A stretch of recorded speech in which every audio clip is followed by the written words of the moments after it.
The Bible. Is it hard to understand? When it comes to reading the Bible, the first thing that comes to mind is the fact that this is the Word of God. The seals have been broken, and the truth is here. And when we go throughout the scriptures, when we go throughout extra biblical records, we find that the language that God employed, that He used to create the heavens and the earth, was the Hebrew language. Christ said, I came for the lost sheep of the house of Israel. But yet no one, no religious leader, no religious church out there anywhere can now identify the 12 tribes of Israel. Can we? God is quite simple, but it seems as if man makes understanding Him hard. What are those mysteries? The truth of your book and the truth will make you free. The Hebrew and Bible Academy, you're invited.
The East is where we're from. The 12 tribes of Israel. In 721 BC, the Assyrian king, he took us down, we fell. With a great escape we went through the Euphrates. The Lord held the water still. To a land where no mankind dwelt, we went. The 12 tribes of Israel. That's who we be, Manasseh, the Cubans, Ephraim from Puerto Rico, Naphtali from the Isles of Hawaii. The Lord is calling back Israel. Zebulun from Panama, Gad, the North American Indians, Simeon, the Dominicans, the highest gathering in Israel.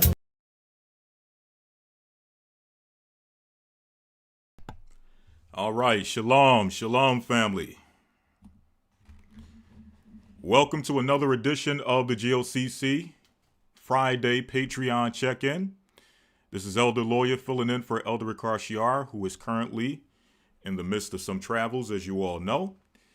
Before we get into it, let me just first make sure that everything is coming through nice and clear. I just want to do a quick check. And with that confirmation, we'll get right into it. All right. All right, how we coming through? Shalom, shalom. In fact, Shabbat shalom. It looks like the sun is on its way down, so Shabbat shalom to you all.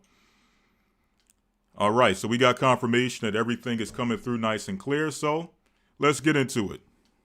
First and foremost, I'm going to give all praise and honor to the Most High, Ahaya, Bahashem Yeshai Wavawak, for allowing us to come before you for another edition of the GOCC Friday Patreon check-in.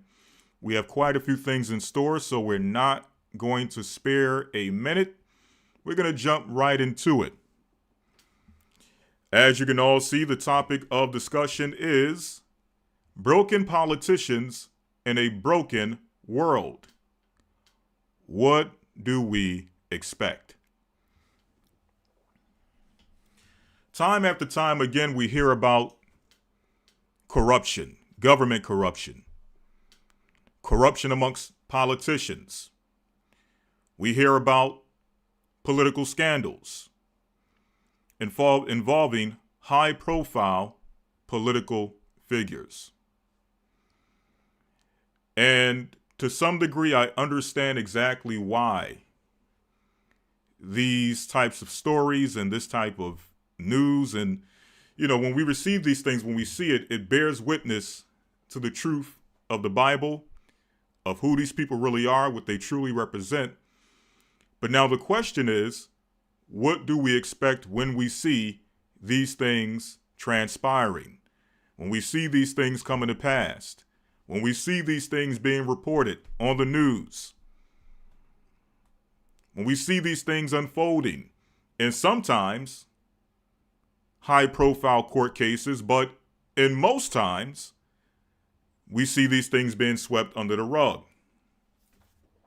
But however the fallout is, or whatever comes of it, whether it goes to court, whether the high-profile figures that are involved, whether they're brought to justice, or if not, maybe they're protected, maybe things just get swept under the rug. Regardless of what happens, the question for us is, what do we expect? Are we expecting these politicians to be a representation of all that is good, all that is wholesome, all that is righteous, all that is upright? Or do we look at it and we simply say, well, we understand, number one, that Satan promised the world to Christ. But we know Christ rejected. Satan gave an offer, but Christ refused. What was the offer? You all know the story. Christ was in the wilderness. It says that he was led up of the Spirit into the wilderness to fast and to pray for 40 days and 40 nights. And as he embarked upon the end of that fast, Satan came to tempt him, offering him many things, one of which was to rule all the kingdoms of the world. Only if Christ were to bow down and worship him. By him, meaning Satan. And we know what Christ said. Christ's response was, well, we shall only worship the Most High God and him alone. But now the question is, well, if the offer was to rule all the kingdoms of the world, with the agreement to bow down and worship Satan, and again, we know Christ refused, but if that was the offer that Christ refused, the question is, who took up the offer? Who agreed to the offer to say that we will be willing to bow down to Satan himself? We will bow down to Lucifer himself if it means we can gain power, authority, rulership, wealth, riches, fame in this life, in this world. Remember, Christ said that, well, my time has come in which I must depart out of this world, and that the prince of this world shall come, and he have nothing in me. So if we know it's the prince of this world who is ruling, and if it's the prince of the world who is offering power, rulership, and authority in this earth to those who are willing to worship him, the question is, who took up the offer? Well, you have to look no further than to who is ruling as we speak. We have to look no further than who is in power as we speak. And once you make that simple observation and you come to the conclusion of who is in power, who is in ruling, who has authority in the earth, you can now draw the conclusion as to who took up the offer. And if they took up the offer to bow down and worship Satan himself for their power, for their rulership, for their authority, what do we expect from them? How do we expect these people to be operating in the earth? Well, we're going to discuss that on the other side. We're going to discuss that on the other side. For those who are new, by the other side, we mean Patreon. For those who are interested in Patreon, we have in subscription a $5 a month subscription for those who are interested, where you can come and check out some of our content that we're able to deal with, and we're able to expound and able to teach unfiltered, unadulterated, without all of the limitations that come with YouTube. Right? So that's what we're going to be discussing on the other side, amongst other things. But before we go there, just a few scriptures to set the tone before we make our transition, to put things in their proper perspective.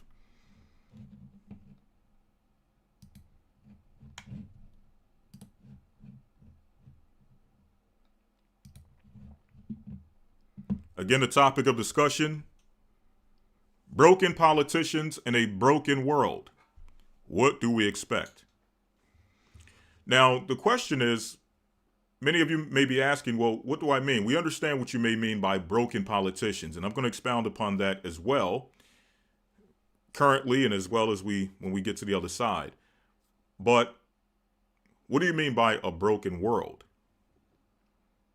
Okay, well, let's get into it.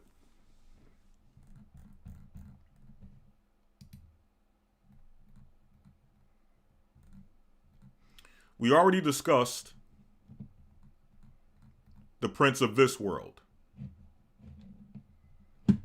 Okay, we already discussed the prince of this world. Right?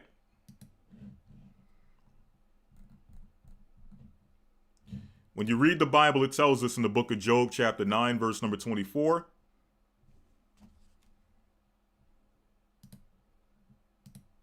Job 9 and verse number 24. Let me get it real quick.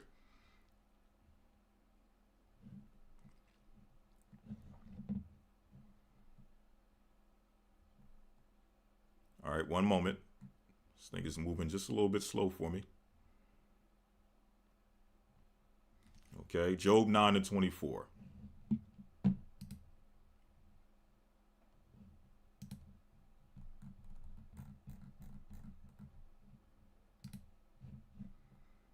And before we go there, let's go to the book of Psalms 51, verse 5. Psalms 51 and 5. Let's go there first.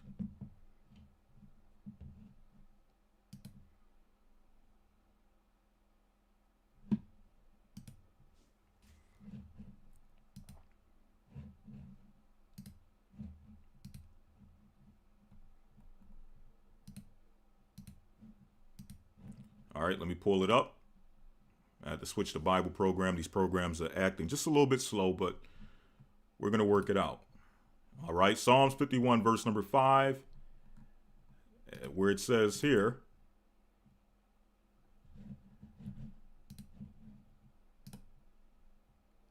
"Behold, I was shapen in iniquity, and in sin did my mother conceive me." Again, "Behold, I was shapen in iniquity, and in sin did my mother conceive me." What is this telling us? This is telling us that mankind in general was shapen in iniquity. Okay, this would be the state of mankind in general. By mankind, we mean specifically the descendants of Adam. Genesis 1:26 says, "Let us make man in our image, after our likeness, and let them have dominion over the earth, over the fowl of the air, over the fish of the sea, over the beasts of the field, so on and so forth." So we know that man eventually is identified in Genesis 2:7 as Adam, where it tells us that God formed man, Adam, or Adam, from the dust of the ground. We also know that eventually that same Adam would commit an iniquity, which would affect all of his children. We, being Adam's children, are now a fulfillment of Psalms 51, verse number 5. And when I say we, we're talking about all of Adam's children, both Jew as well as Gentile. The book of 2nd Ezra in the Apocrypha, chapter 6, let me get it real quick. 2nd Ezra chapter 6 and verse number 54 tells us, "And after these Adam also, whom thou madest Lord of all thy creatures, of him come we all." So we all come from Adam. "And the people also whom thou hast chosen." Right? So the chosen people come from Adam, but also the Gentiles, those who are not of the chosen seed, also come from the seed of Adam. Right? And when we're talking about that iniquity, being shaped in that iniquity, that being shaped in iniquity did not only affect the Israelites, it also affected the Gentiles. So it says, "Of him come we all, and the people also whom thou hast chosen," right? So the other people, as it says in verse number 56, "As for the other people," what does he mean by "as for the other people"? Well, the other people are those who do not come from the seed that was chosen. Okay? The other people are those who do not come from the seed that was chosen, otherwise known biblically as the Gentiles, otherwise known biblically as the heathen. Okay? Otherwise known as the Goyim. Okay? Which is simply a Hebrew word meaning Gentile or nation. Right? So going back to the book of Psalms, chapter 51 and verse number 5, it says, "I was shapen in iniquity." Who is the I? Well, we know David is writing this from a first-person point of view, but David's experience, David being shapen in iniquity, was not an experience that only he himself was dealing with. Okay? Meaning David was not the only one who was a product of this fallen state, of this broken state. Okay? This was becoming of all the children of Adam, David being one of them. Okay? So why am I bringing this out in regards to politicians? Well, politicians, regardless of what they believe, regardless of their philosophical leanings, we understand that the politicians of this earth, those who are in control of the governments of this earth, or at least hold government positions in the earth. Now we know above them, we know that we wrestle not against flesh and blood, but against principalities and powers and the rulers of the darkness of this world, against wickedness in high places. We understand that that's who is behind all of this. But just dealing on the physical level. We understand that those who hold government positions are men and women who are descendants from Adam. And they too are a reflection and a fulfillment of being shaped in iniquity. That doesn't change when they become a governor. It doesn't change when they become a councilman, when they become a president. Okay? When they become a mayor. They are still a reflection and a fulfillment of what? Being shapen in iniquity. So what happens when a person in that position who was shaped in iniquity does not, number one, address the iniquity, number one, does not fight the iniquity, doesn't fight the sin, doesn't overcome the sin, but in fact, number two, find themselves in an environment that feeds the iniquity, finds themselves in an environment that feeds the sin, that feeds the corruption. What do you think will become of that person in position? Well, eventually, you'll get exactly what we see today. Corrupt politicians, corrupt government figures. Now, this is just a tidbit of what we're going to be covering. We're going to go in depth on the other side. Again, we're going to be touching on things that we will not and cannot necessarily go into on YouTube without there being issues with the channel. So, at this time, I must transition to Patreon. For those who are interested in Patreon, Elder Dell, you can go ahead and put that in the chat. You can put it in the chat. Okay?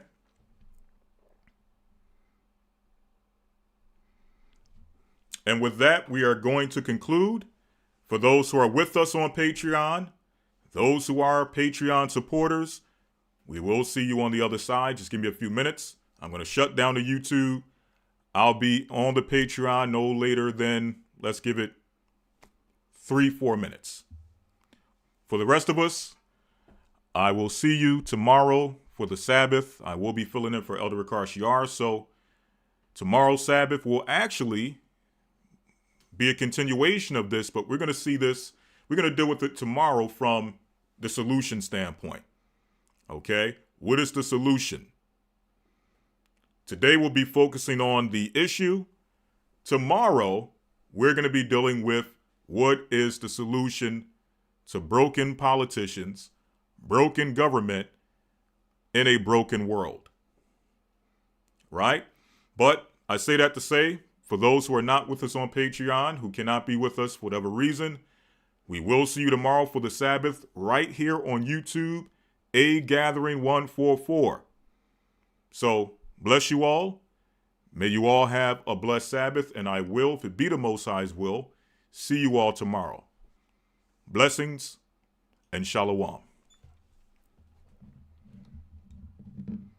Also, let me mention this as well. For those who are interested in the Hebrew and Bible Academy, we are entering into week number 7. We're going to be dealing with the split between Israel and Judah. And in that lesson, we're going to be examining the political history of the nation of Israel. For those who are wondering, well, is politics, is this a new thing? You know, the way the corruption and all these things we see in the earth, is this new? Well, we're going to explore that and more in Sunday's lesson dealing with the split between Israel and Judah, the political history of the nation of Israel. For those who are interested, you can go to historytimes.org. Again, we're in week 7, but Any information that you did not receive from the prior weeks will be sent, so don't worry. You'll get everything that we've discussed up until this point, but we will be having our lesson this Sunday dealing with the history of the split of the nation of Israel. With that, bless you all and Shabbat Shalom.